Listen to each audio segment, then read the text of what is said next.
maana mmembeba Mungu. Mahali pengine Biblia inasema ninyi ni nuru ya ulimwengu. Mahali pengine Biblia inasema ninyi ni barua. Ni barua. Mahali pale ulipo ofisini, wewe unamwakilisha Jehova. Kwenye ile ofisi Mungu amekuamini wewe uwepo pale ili umwakilishe Jehova. Usimwahirishe Bwana. Mungu alimpaka mafuta Sauli.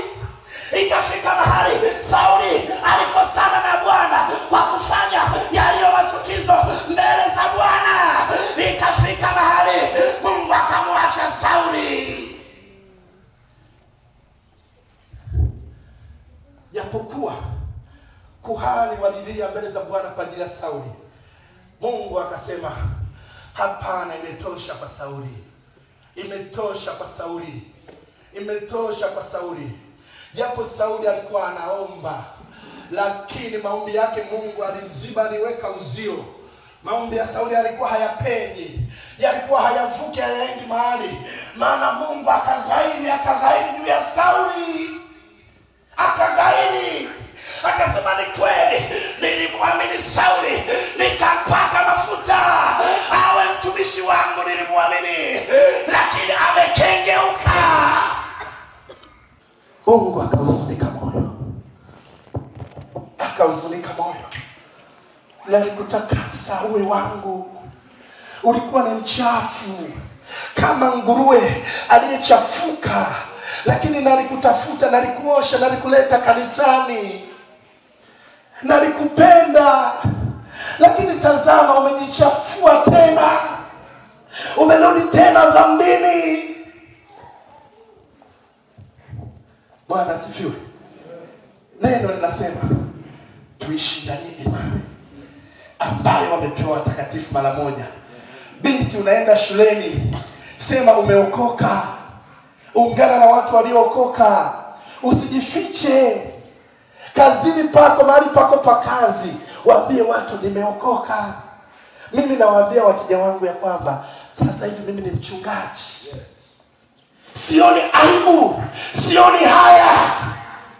Hatua ya kwanza katika kukua kiroho, namba moja yake, uwe na imani. Kabla hatujasoma ile Yohana, nataka tusome kile kitabu cha Yuda 1:3. Yuda 1:3. Andikia habari ya wokovu ambao ni wetu sisi sote, naliona imenilazimu kuandikia ili niwaonye kwamba muishindanie imani waliokabidhiwa watakatifu mara moja tu. Paulo nataka kufanya bidii kuja kwenu. Kwanza imenilazimu niwaandikie kuwakumbusha ya kwamba inawapasa kuishindania imani yenu ambayo walipewa watakatifu mara moja. Kwa hivyo imani lazima ishindaniwe. Lazima imani uitetee. Ndio maana hata viko vitabu vya tenzi huwa tunaimba nyimbo, mteteeni Yesu enyi mashujaa. Mtoto mchanga hauwezi ukampa kitu cha thamani. Kama umenunua gari ya pesa nyingi, utaitunza, hauwezi kumpa kila mtu, si ndio? Utahakikisha mtu ninayempa ni mtu ninayemwamini. Huwezi kuchukua dhahabu, kitu cha thamani, ukampa mtoto akachezea, kwa sababu kile ni kitu cha thamani. Vivyo hivyo katika Mungu viko vitu vya thamani ambazo Mungu anatarajilia ndani yetu. Wokovu uliopewa kwanza ni kitu cha thamani. Biblia inaandika kwamba tusipoujali wokovu tuliopewa mara moja.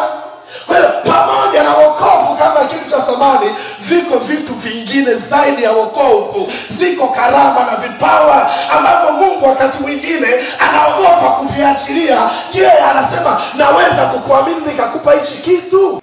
Hata kama umeokoka leo, Mungu yuko ndani yako.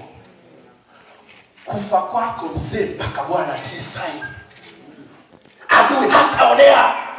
Na mimi ninasimama juu ya madhabahu hii kutangaza ya kwamba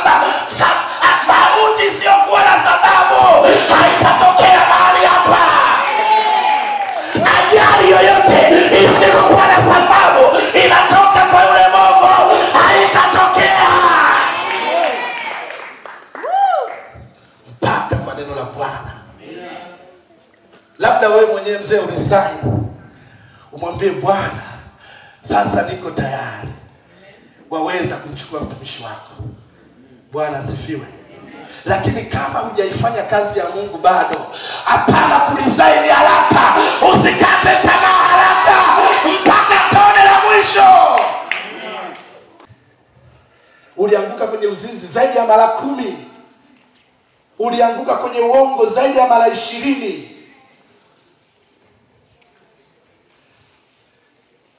Kila siku wewe ni wa kutubu. Umeanguka ya kwanza, Mungu akasamehe. Ya pili, ya tatu, ya 4, ya 5, wewe ni wa kuja madhabahuni kuomba rehema. Sasa hautopenya, hautaingia. Kwa sababu ni lazima ushinde hiyo. Ushinde uongo kwanza. Ushinde hicho kwanza, udanganyifu ushinde. Useme katika mwaka huu, haleluya, Bwana Yesu asifiwe, katika mtihani ambao nilikuwa nashindana nao ni kusema uongo. Kitu kidogo tu uongo umeshindwa. Ukipewa jaribu la Yusufu. Bwana Yesu asifiwe sana. Kidogo uongo umeshindwa kucontrol uongo. Ukipewa majaribu mengine utavuka. Hautavuka. Na utaona wenzio wanaenda. Biblia inaniambia kwamba siku hiyo parapanda itakapolia, wengine watanyakuliwa, wengine wataachwa. Baba na mama watakuwa shambani, baba ananyakuliwa, mwingine ataachwa. Lazima ukubali kutetea imani yako. Bwana Yesu asifiwe sana. Tasema njoo uchukue kanisa lako, njoo. Yupi? Yesu aje anyakue kanisa lipi? Lipi? Bwana asifiwe sana. Kanisa lipi? Lipi?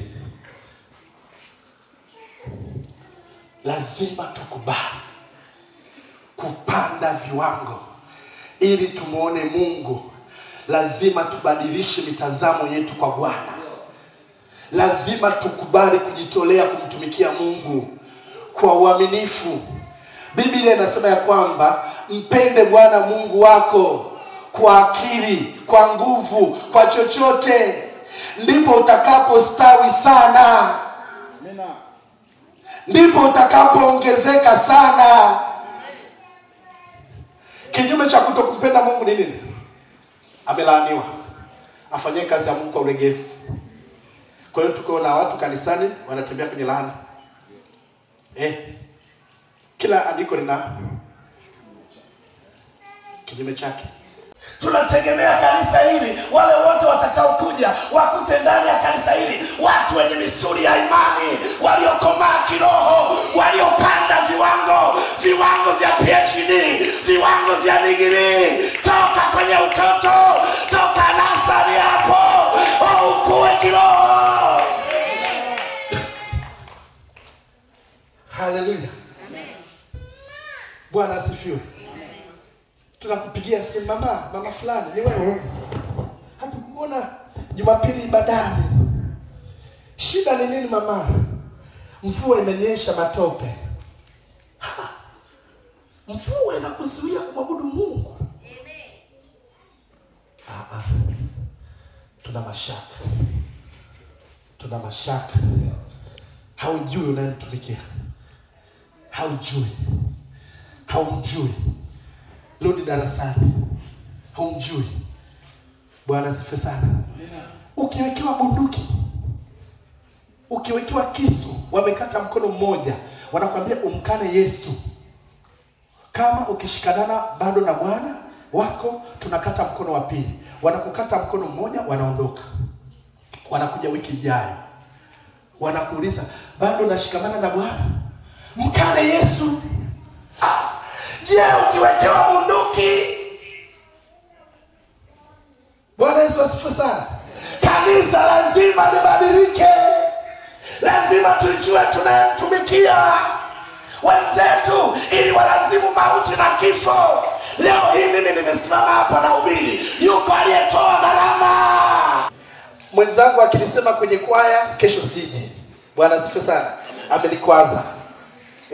Mchungaji nimemuita nyumbani kwangu hajaja na hama kanisa. Bwana asifiwe. Hajaja na hama kanisani. Kwa sababu nilimuita mchungaji kanisani hajaja. Nyumbani kwangu haja nitembelee. Bado ni mtoto. Bwana asifiwe sana. Inatakiwa ufike mahali ukue. Bwana asifiwe. Uweze kujitegemea wewe mwenyewe. Mtoto aliyekuwa anasonga ugali anakula mwenyewe akitoka shule, hategemei ugali kutoka kwa baba na mama. Vivyo hivyo uko ugali wa kiroho. Ifike mahali ukue kiroho, uweze kujisimamia mwenyewe.